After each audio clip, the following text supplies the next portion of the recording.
Hello, folks. Drew here from Cycletivity Studios with another exciting episode, another exciting show today. And today's topic is overpopulation.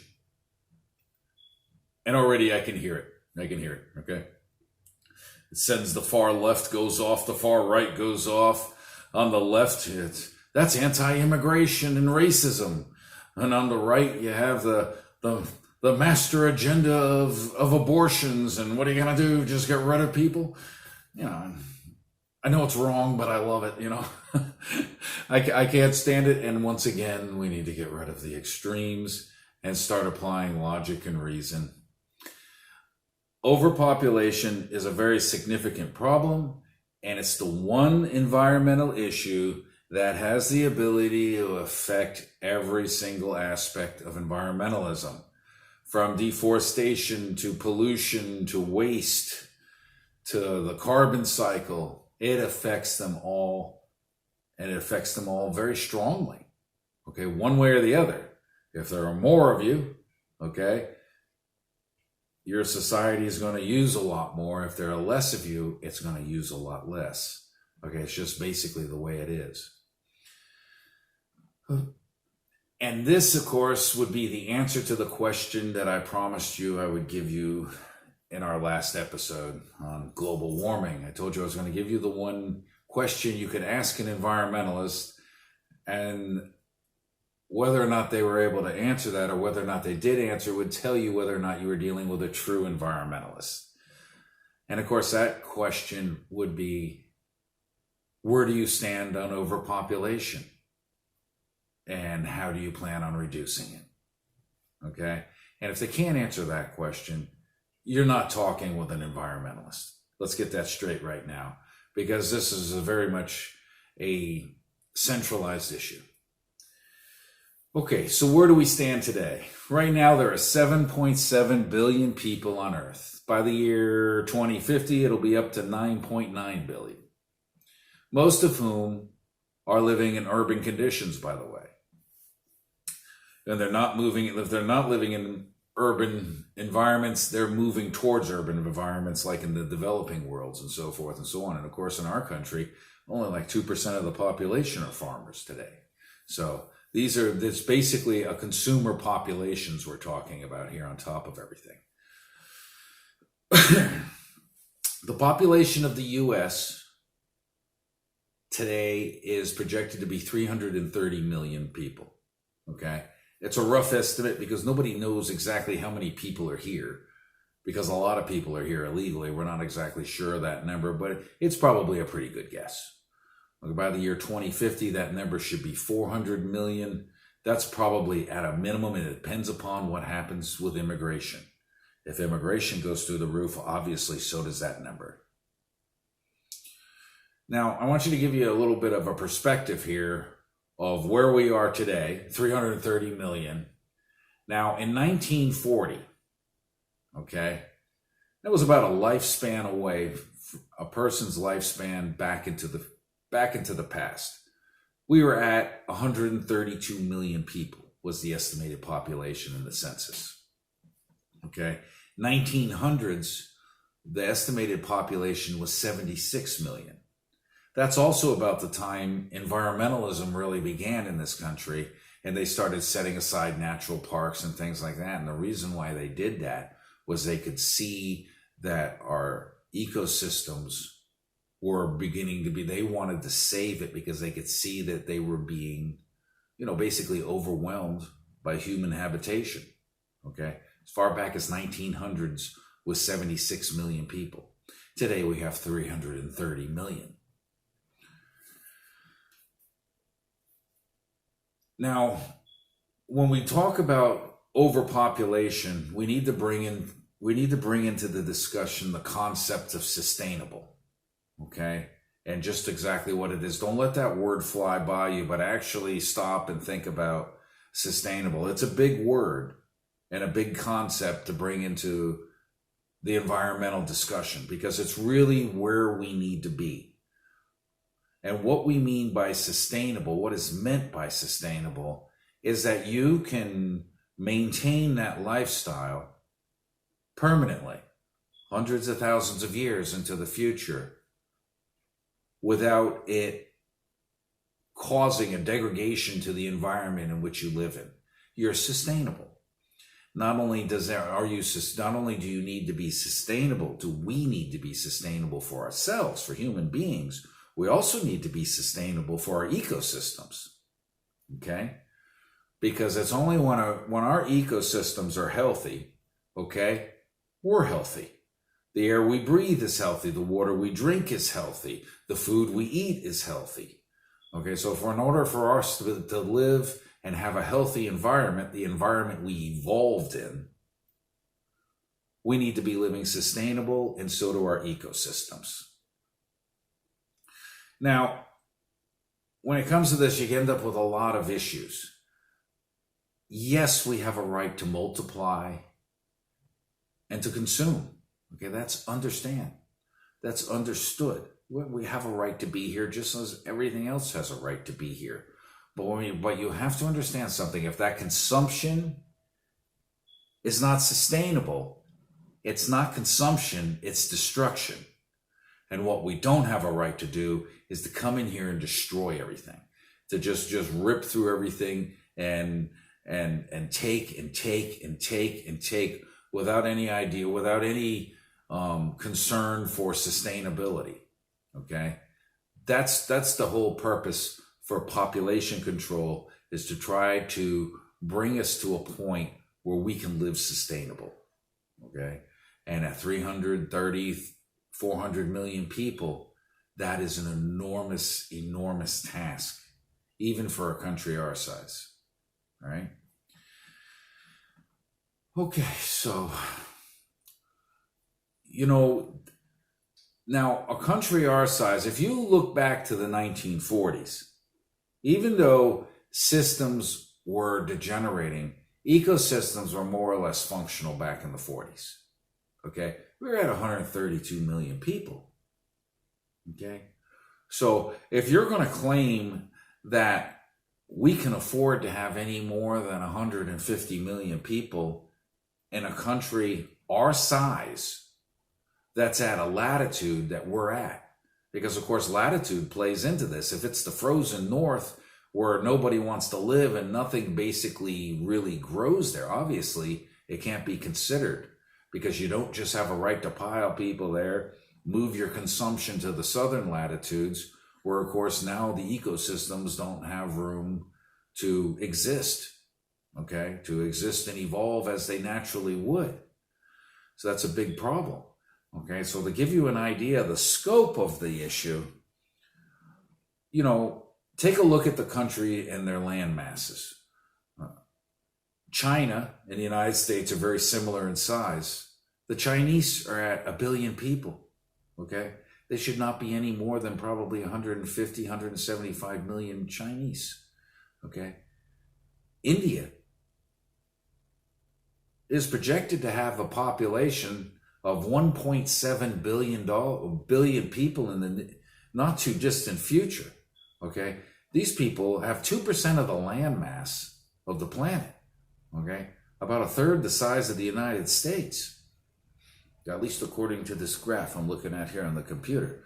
Okay, the point is this: these countries are grotesquely overpopulated, and I mean, if you take a look at China and you take a look at India, they've basically thrown the concept of environmentalism, that got thrown out the window. And of course the reason is because they're struggling. They're in a constant battle to feed their people. Okay? They have to import food, basically. All right? They're right on the brink of not being able to feed themselves. They have to import food to be able to do this. And it's like I said, it's just a real problem for them. And again, the idea that you would bring the concept of ecosystems and things like that, and it just isn't a possibility for what they're doing. You'll hear this a lot, and an ever-growing need to feed the world's ever-growing population. Right, well, that's basically their mindset, is desperate times for desperate situations. That's where they exist today. It's going to be multiplied out into the future. Okay. Now, what are the solutions for reducing population? Let's talk about some of those for a second, before we all go fly off on the cuff and get start getting rid of people and stuff like that. Okay, we have to understand something. Void of immigration, we more or less have a flat line population growth. In other words, the people here basically have as many children as pass away, God forbid, pass away in a year. We basically are a flat line population growth. What's causing the population growth is immigration. Okay? All immigration needs to be stopped for all reasons. And the reason is because we are unsustainable. Any country that is unsustainable should not be allowing any immigration for any reason. Okay? Unsustainability is a big word, and we need to start taking it serious if we're going to actually address environmental issues. If we're going to try to leave it better for our children than we found it, we have got to address overpopulation. Okay? And immigration, of course, is step one. The next step is to get your people to have fewer babies. That's basically all it is. And instead of suffering population growth, just suffer a slow decline, okay? Just experience a slow decline, and that's how you control population. It took hundreds of years to screw it up, okay? It's not going to be fixed overnight. It doesn't have to be, all right? Right now in this country, we have like 1.87 people per family, babies per family. So basically, right, if we can just bring that number down a little bit, we start experiencing a population decline, right? That's important. And this is what the countries of the world should be doing. The European countries should not be allowing any immigration. It should be focused on reducing their population. Mexico should not be allowing any immigration. It should be focused on population reduction. China, India, right across the board. Okay? The UN should be out there listing quotas to where these countries should be and how they're going to bring down their populations. And, I understand. Well, probably maybe better than a lot of people because I live in South Florida and we're a heavy immigrant population. Now, of course, my family immigrated here back in the 1600s. One half of my family, the other half in the 1800s. So we've been here for a long time. And some of these issues don't really apply to us. But to recent immigrants, which there are many in our country, their big problem is half their families are here and half their families are over in the other country. And I understand that that's a brutal situation to be in, especially when somebody's telling you, hey, you can't go to another country. You can't go over there and become a citizen because they're overpopulated. But, there's nothing we can do to make up for the sins of the past, but we can prevent handing them to the future. And that's really that's a responsibility we own. Okay, we may not live up to it. We may continue to kick the can down the road and not address it because I'll tell you something, overpopulation is hardly a new issue. This has been an issue that has been talked about back in the 70s, early 70s and 60s and stuff like that. These were big issues. This was something you heard about all the time when addressing environmental issues. You didn't really hear about climate control. It was a lot about overpopulation. There were popular songs written about it and all kinds of things. It was a regular issue. And it's kind of gone by the wayside. Okay? And at the same time, the environmental issues have also kind of been hijacked by the leftists. Right? And, you understand something. It's not a battle to see who can race to 1 billion people here. Because we want new votes in the New World Order. That's irrelevant here. It's the countries with the small, sustainable populations. Are you listening? The countries with the small, sustainable populations that are going to lead the world into the next century. Not, there's more of them than there is of us or anything like that. That is not going to be what's relevant to our children.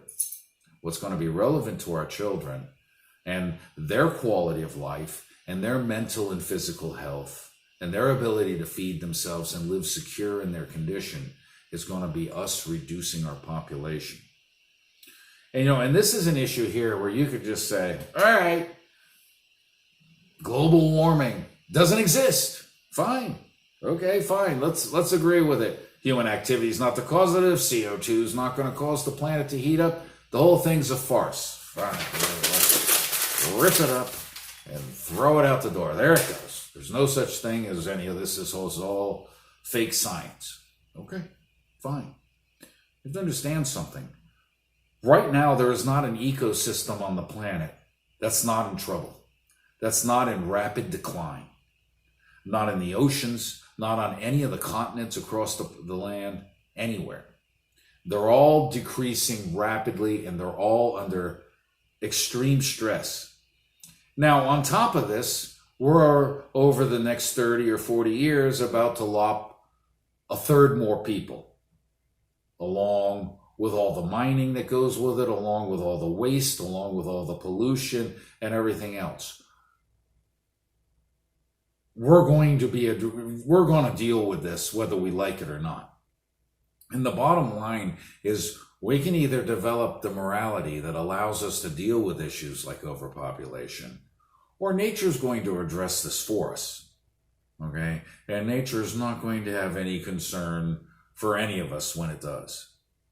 Okay, but India will not be able to support, almost 2 billion people in the next 40 or 50 years here. You can sit here and argue that, technology is going to ride in and save the day. These people are already living in New Delhi and stuff like that. You have to have air purifiers in your house, and they try to stay inside. The air quality is so poor. Look at them running around in gas masks, with the masks on down in China and stuff like that. It's degenerating at such a rate that it's really frightening. And of course, there's other concepts threatening us too at those levels of populations and those levels of population densities, like biological threats, the possible of pandemics and plagues and things like that are extremely real, and predicted by the American Medical Association, by the way, that this is something that we should expect to see reemerge. Okay? Not so much because they're incurable, but just because there's so many people and so few hospital beds that, it just basically will overwhelm the medical facilities.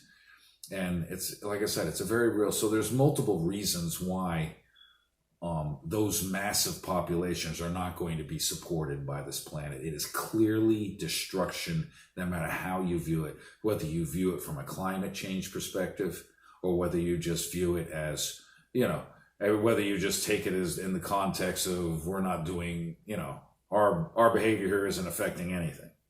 Of course, it's affecting everything.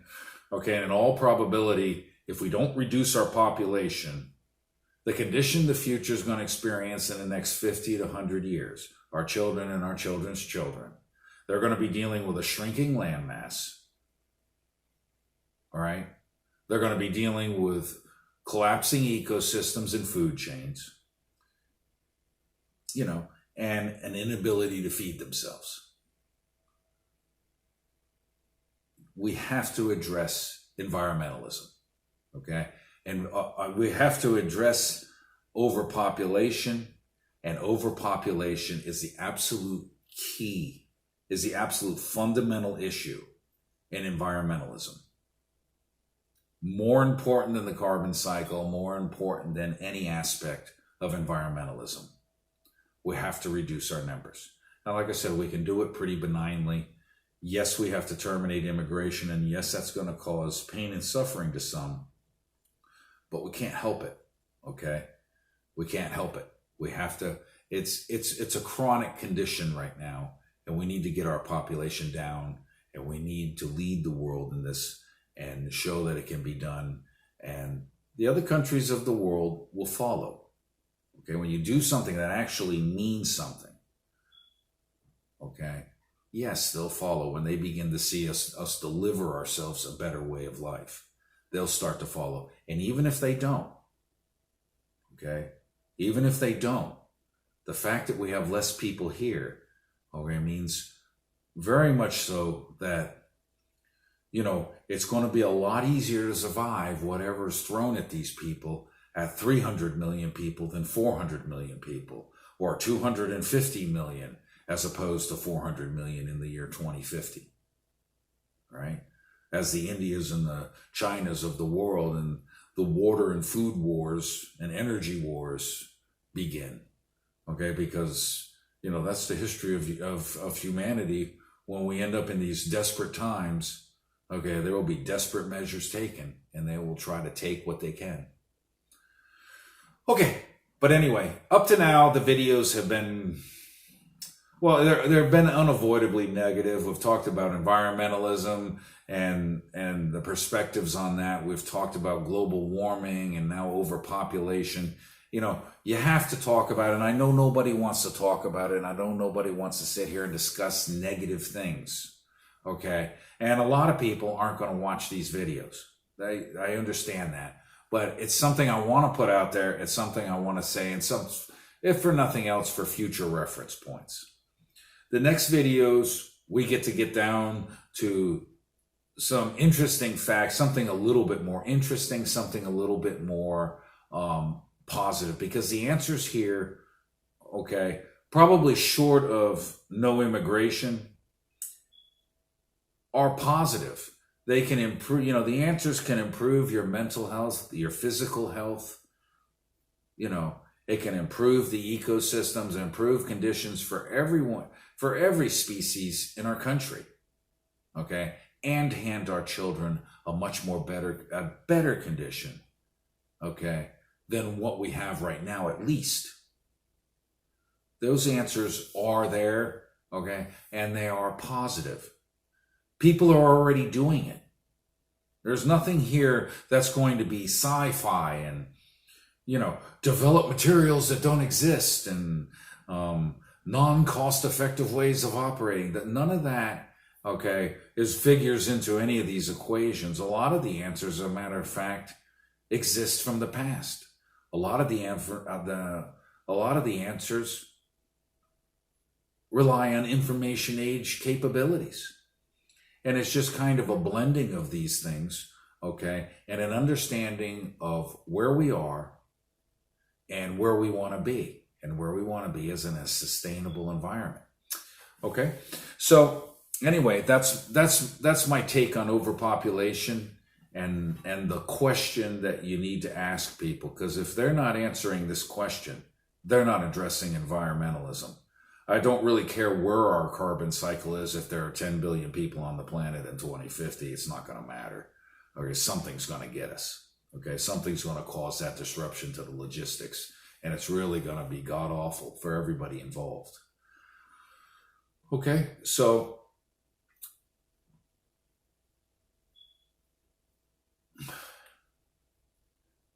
like and subscribe if you haven't already. And on our next episode, we're going to address our next most significant issue. And that would be mining. Okay? We're going to talk about energy.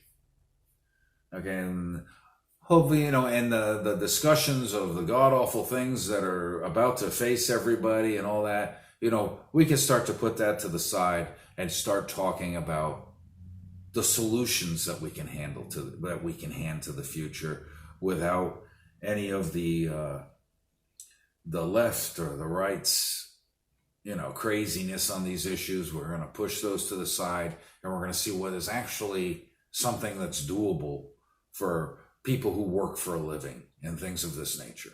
Okay? All right. And remember, this is a discussion. You're not being told what to think. Okay? We're not the far left. We're not the far right. We're supposed to be open-minded, and our opinions are supposed to be evolving. And we do that through discussion, through learning. All right? So if you haven't liked and subscribed, and thanks a lot for stopping by and watching.